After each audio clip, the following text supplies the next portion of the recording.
Em destaque no Panorama CBN, mortes por suspeita de intoxicação por metanol chegam a 5 e Polícia Federal investiga se há ligação com o crime organizado.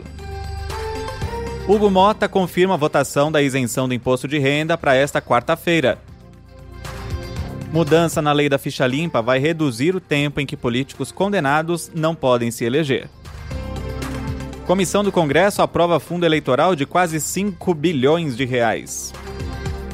E o aeroporto Santos Dumont é reaberto depois de 12 horas interditado por óleo na pista. Panorama CBN. Olá para você que está aqui comigo, eu sou Leandro Gouveia e a partir de agora, em menos de 30 minutos, vou te contar o que de mais importante aconteceu no Brasil e no mundo e que foi destaque na programação da CBN ao longo desta terça-feira, dia 30 de setembro de 2025.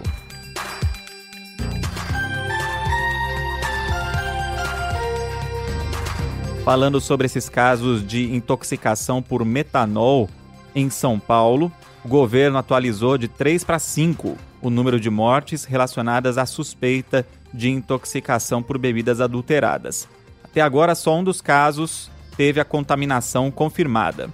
De todos os casos notificados, e aí incluindo as pessoas que não morreram, 15 estão em investigação e 7 já foram confirmados. O governador de São Paulo, Tarcísio de Freitas, anunciou a criação de um gabinete de crise para acompanhar essa situação. Entre as medidas estão a interdição preventiva de bares e adegas que estão sob suspeita, operações conjuntas da Secretaria da Fazenda com a Polícia Civil para rastrear distribuidores, além da abertura de canais de denúncia no PROCON. E as interdições já começaram. Os agentes estaduais estiveram nessa terça no bar nos Jardins, na zona sul da capital, onde uma mulher tomou 3 caipirinhas de vodka e perdeu a visão. No dia anterior, cerca de 100 garrafas já tinham sido apreendidas nesse bar, que agora está interditado. E outros estabelecimentos também estão sendo investigados. Ontem eu te contei da suspeita levantada pela Associação Brasileira de Combate à Falsificação de que o metanol usado nessas adulterações seja fruto de importação ilegal pelo PCC. Mas o governador de São Paulo, Tarcísio de Freitas, descartou por enquanto essa possibilidade. E aí agora tem esse negócio em São Paulo. Tudo que acontece é PCC. Tem especulado, só para deixar claro, não há evidência nenhuma de que haja crime organizado nisso. Os inquéritos que estão abertos e que estão chegando a pessoas que estão trabalhando com adulteração nessas destilarias clandestinas são pessoas que não têm relação com o crime organizado e que não têm relação entre si. E aparentemente o governador ficou incomodado com a entrada da Polícia Federal nessa história. Um pouco mais cedo foi anunciada a abertura de um inquérito. O ministro da Justiça, Ricardo Lewandowski, justificou que há indicações de que essas bebidas adulteradas tenham sido distribuídas para outros estados, além de São Paulo. Por isso, a investigação pela Polícia Federal. Em média, segundo o governo, são registrados 20 casos como esses por ano no país. Só que a maioria é de pessoas em situação de rua. E aí isso acaba não ganhando tanta visibilidade como está acontecendo agora, porque os casos recentes fogem desse padrão. E não dá para ignorar que recentemente a Operação Carbono Oculto mostrou que o PCC importa metanol para adulteração de combustíveis. E o diretor-geral da Polícia Federal, Andrei Rodrigues, citou a possível conexão com as investigações anteriores. A possível conexão com investigações recentes que fizemos agora, especialmente no estado do Paraná, que se conectou com outras 2 de São Paulo em razão de toda a cadeia de combustível, onde parte disso passa pela importação de metanol pelo porto de Paranaguá e, portanto, a necessidade de entrarmos nesse caso.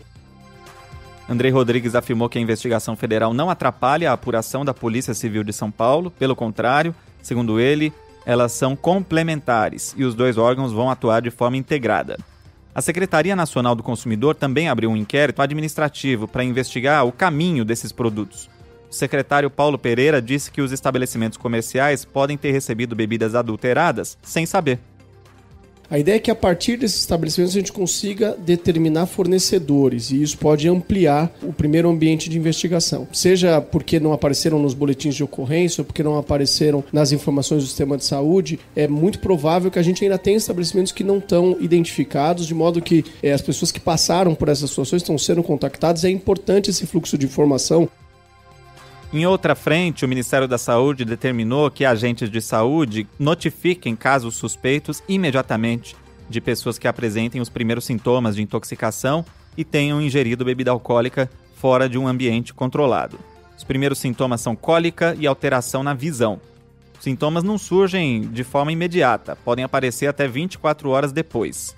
Na programação da CBN, a presidente da Associação Brasileira de Bebidas, Cristiane Foja, disse que a entidade sempre esteve em contato com as autoridades para combater os produtos adulterados e ela deu dicas para que você, mesmo que não esteja em São Paulo, possa reconhecer uma bebida batizada.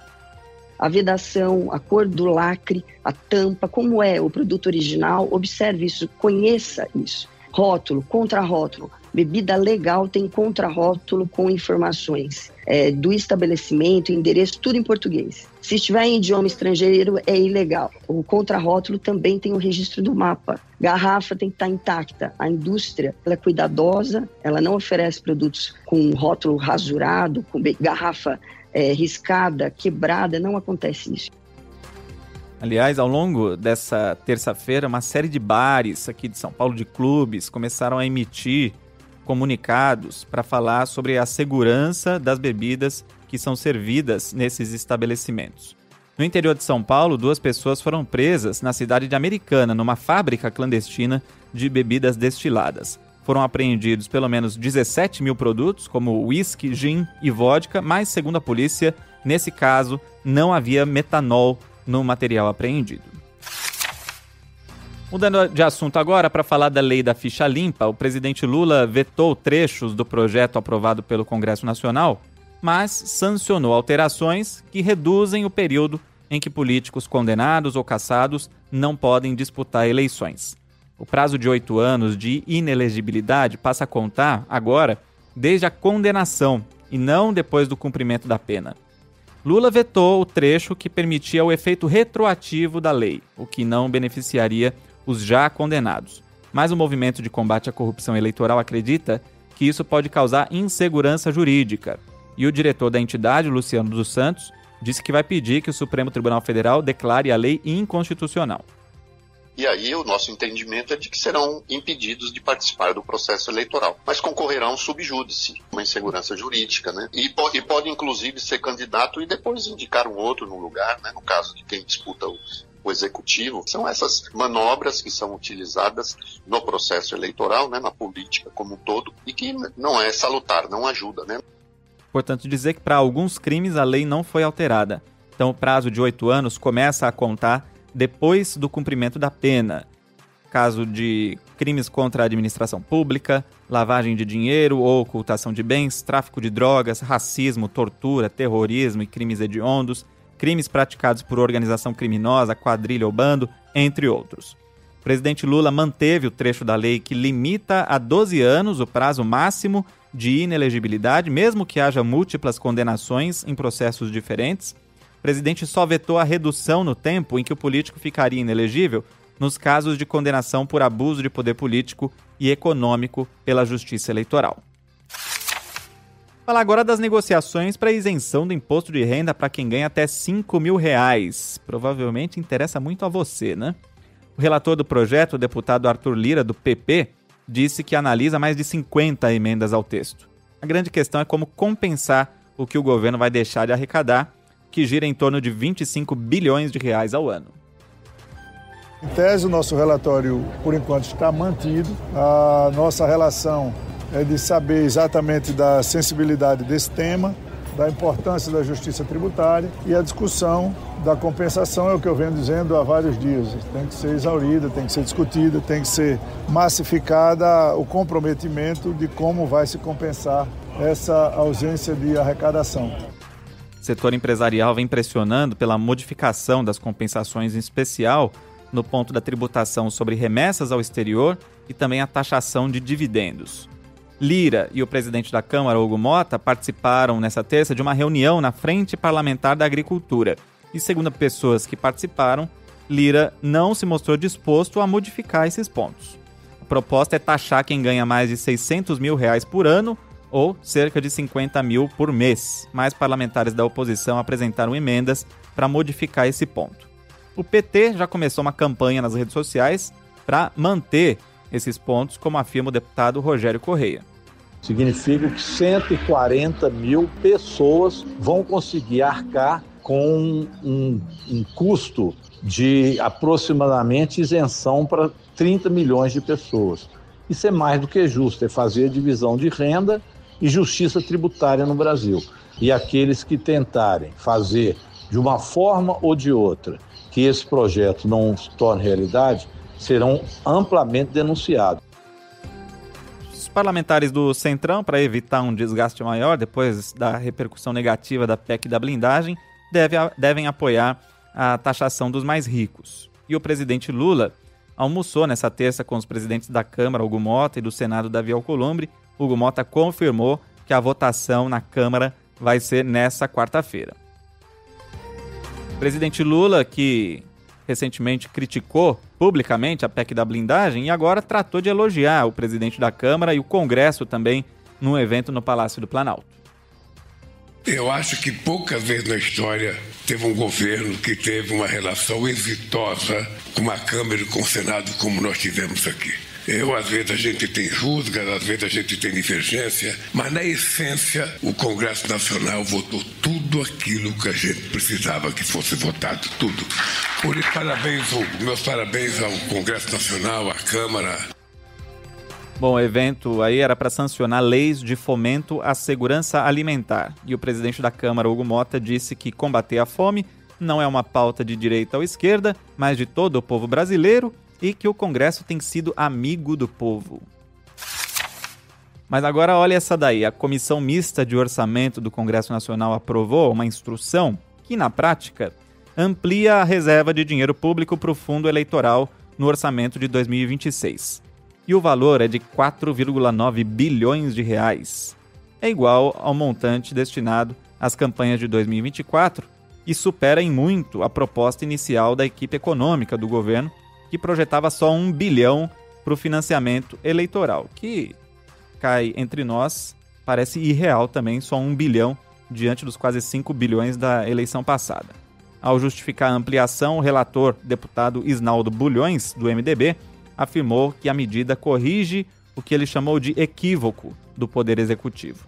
Essa aprovação foi simbólica e não teve objeção nem mesmo da base governista.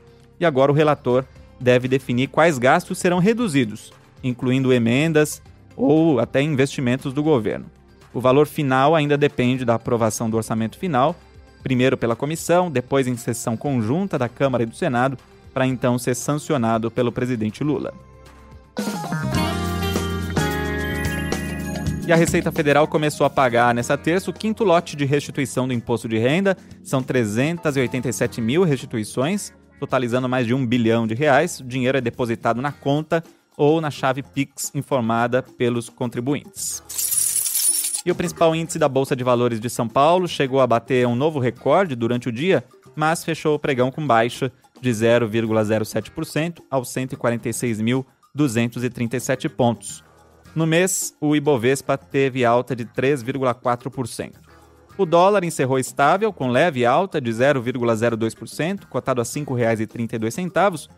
No mês de setembro, o dólar caiu 1,93%. O euro vale R$ 6,24, com leve alta de 0,11%. Antes de seguir, vamos a um rápido recado do patrocinador desse podcast. Com a medida do governo americano de aumento de tarifas direcionadas à exportação de alguns produtos brasileiros, o governo federal, através do BNDES, Banco Nacional de Desenvolvimento Econômico e Social, criou o Plano Brasil Soberano, ações que buscam proteger os exportadores brasileiros e assegurar a continuidade do desenvolvimento econômico. O Banco BV é uma das instituições aptas a apoiar as empresas afetadas diretamente pelas taxas impostas pelos Estados Unidos, oferecendo crédito emergencial com condições especiais em 3 diferentes programas do plano: BNDES Brasil Soberano, BNDES Emergencial Complementar Exportação e FGI PEAC Solidário. Para conferir a elegibilidade da sua empresa ao plano, acesse o site do BNDES, preencha todos os campos requisitados. Estando elegível, o BV está pronto para oferecer crédito de forma segura para empresas afetadas. Se já for cliente do BV, entre em contato com seu banker ou acesse www.bv.com.br para empresas.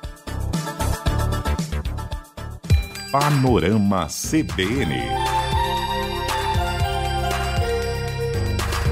De volta ao noticiário, trago novidades sobre a execução do ex-delegado-geral da Polícia Civil de São Paulo, Rui Ferraz Fontes. Um homem apontado como um dos criminosos foi morto num confronto com policiais no Paraná. Humberto Alberto Gomes já tinha passagens por roubo e organização criminosa e estava na lista dos procurados pela Justiça. Durante a tentativa de prisão, ele reagiu e acabou morto. As impressões digitais dele foram encontradas numa casa em Mongaguá, cidade do litoral paulista, que teria sido usada como base pelos criminosos. Com isso, o balanço atualizado da investigação indica 4 suspeitos presos, 3 foragidos e agora Humberto Gomes, o 8º envolvido, morto nesse confronto. Na segunda-feira, a Polícia Civil cumpriu mandados de busca em municípios da Baixada Santista e entre os alvos estava o subsecretário de Gestão e Tecnologia de Praia Grande, Sandro Rogério Pardini. Na casa dele, em Santos, a polícia apreendeu R$100 mil em dinheiro, celulares, computadores, documentos e anotações. Ele prestou depoimento como testemunha e negou qualquer envolvimento na execução. Agora essa notícia aqui, que é triste, mas também inspiradora. O arquiteto brasiliense Luiz Perillo, que se tornou um símbolo da luta pela doação de órgãos no Brasil, morreu nesta terça-feira, uma semana depois de passar por um complexo transplante de 5 órgãos. Perillo tinha 35 anos, estava há 4 anos na fila. Ainda jovem, ele descobriu uma trombofilia, que é uma condição que causa a formação de coágulos e comprometeu uma fundamental veia para o sistema digestivo, que levou à falência dos órgãos. Essa complicação fez com que ele vivesse mais de 2 anos ininterruptamente internado, dependente de nutrição direto na corrente sanguínea e de 3 sessões semanais de hemodiálise. Aí ele conseguiu um doador compatível para estômago, pâncreas, fígado, intestino e rim. Depois do primeiro ciclo do transplante, que seria concluído em mais de uma cirurgia, Perillo apresentou um quadro de infecção. Os médicos decidiram pausar o processo para tratar essa complicação, mas ele sofreu uma parada cardíaca. E esse tipo de cirurgia é super raro, só foi incluído no SUS em fevereiro desse ano, e antes disso, no ano passado, foram feitos só 2 em todo o Brasil. Enquanto esperava a cirurgia, Perillo se tornou um ativista da campanha pela doação de órgãos, usando as redes sociais para conscientizar sobre a importância de manifestar a vontade e conversar com a família, que é essencial para que a doação seja autorizada no Brasil. A decisão pode ser registrada no novo RG ou pela Autorização Eletrônica de Doação de Órgãos, AEDO, no site aedo.org.br.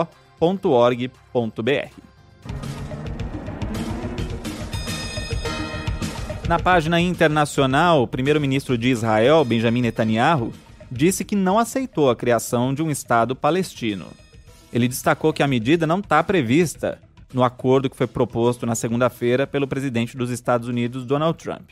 Esse plano, que foi divulgado pela Casa Branca, é vago sobre a criação de um Estado palestino, mas indica um caminho que pode levar ao reconhecimento no futuro.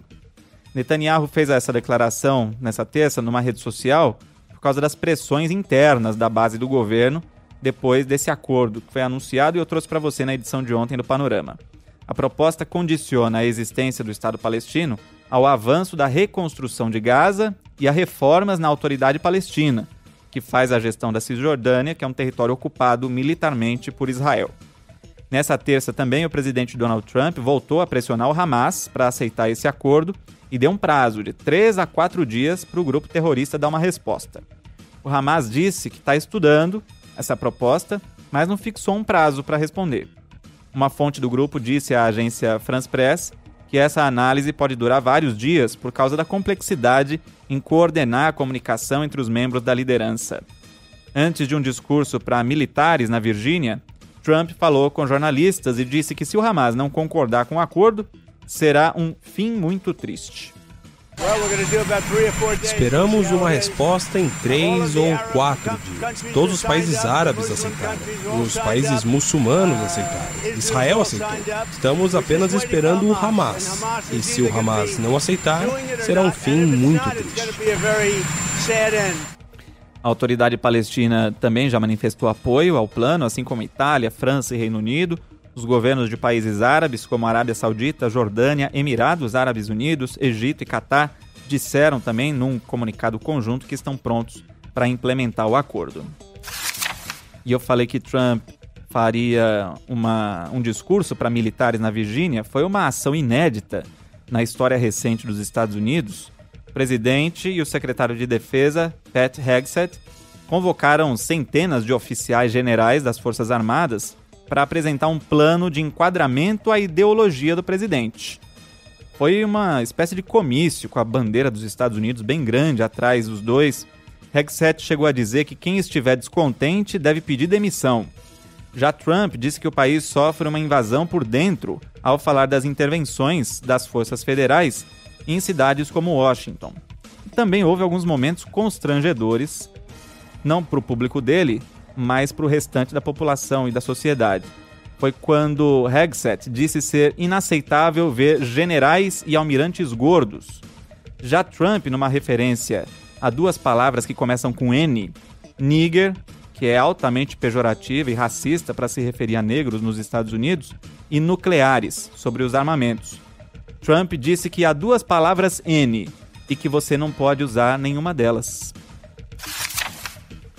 Na Europa, o Parlamento de Portugal aprovou o pacote anti-imigração do governo depois que o projeto mais restritivo foi rejeitado em agosto pelo Tribunal Constitucional e vetado pelo presidente.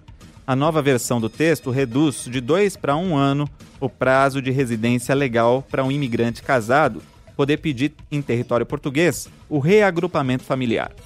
A exigência de prazo cai se o casal tiver filhos menores.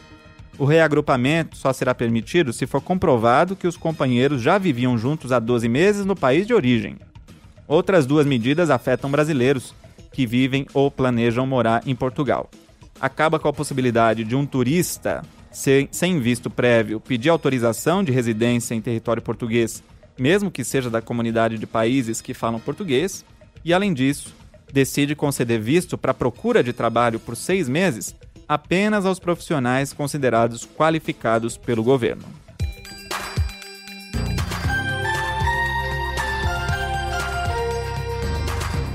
E antes da última notícia, eu convido você a mandar mensagem para o Panorama. Meu e-mail é leandro.gouveia@cbn.com.br. No Instagram é só procurar por Le Reis Gouveia. E chegaram mensagens pela caixinha de comentários do Spotify. Sempre gosto. Edu Alhai escreveu: Leandro Gouveia é excelente, mestre da ironia pertinente. Olha só, dando um tom de humanidade para as notícias. Algo que esse mundo atual maluco necessita demais. Obrigado, Edu, pela sua participação. Também a Lilian Meyerhofer. Sou fã do Panorama, acho uma graça como o Leandro finaliza alguns comentários com uma piada sutil, mas ácida. Acho de um humor elegante. Junto do meu cappuccino, é figura certa nos meus cafés da manhã aqui em Oslo, Noruega. E isso é que é elegante, né, Lilian? Tomar um cappuccino em Oslo, na Noruega. Um abraço para você, também para a Dai, que fala de Fortaleza, pro Nicodemos Vale de Andrade, todos eles escrevendo na caixinha de comentários. Lembrando que você que gosta do podcast e ouve pelo Spotify, pode seguir a gente, deixar 5 estrelas, segue também no Apple Podcast, na Amazon Music, favorita na Deezer e se inscreve no YouTube Music.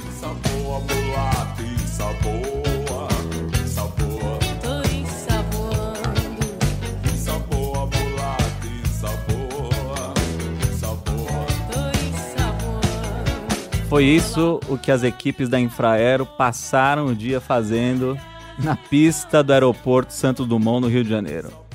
Passaram o dia ensaboando, que a pista ficou toda suja de óleo de um dia para o outro.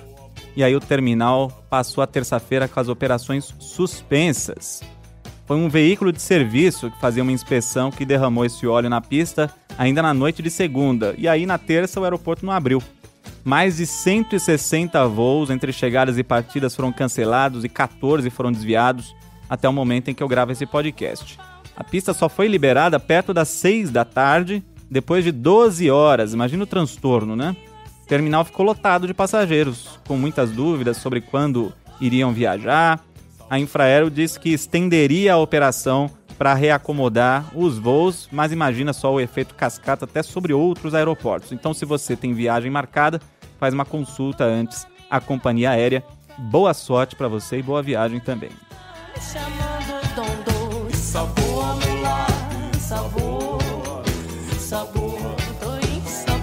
Essa edição do Panorama vai ficando por aqui. A produção e o roteiro foram feitos por mim, a edição e a sonorização por Anderson Wendel, o Tico.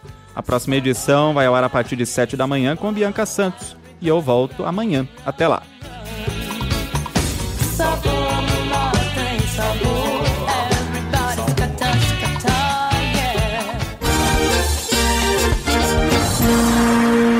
Panorama CBN. As principais notícias do dia em menos de meia hora.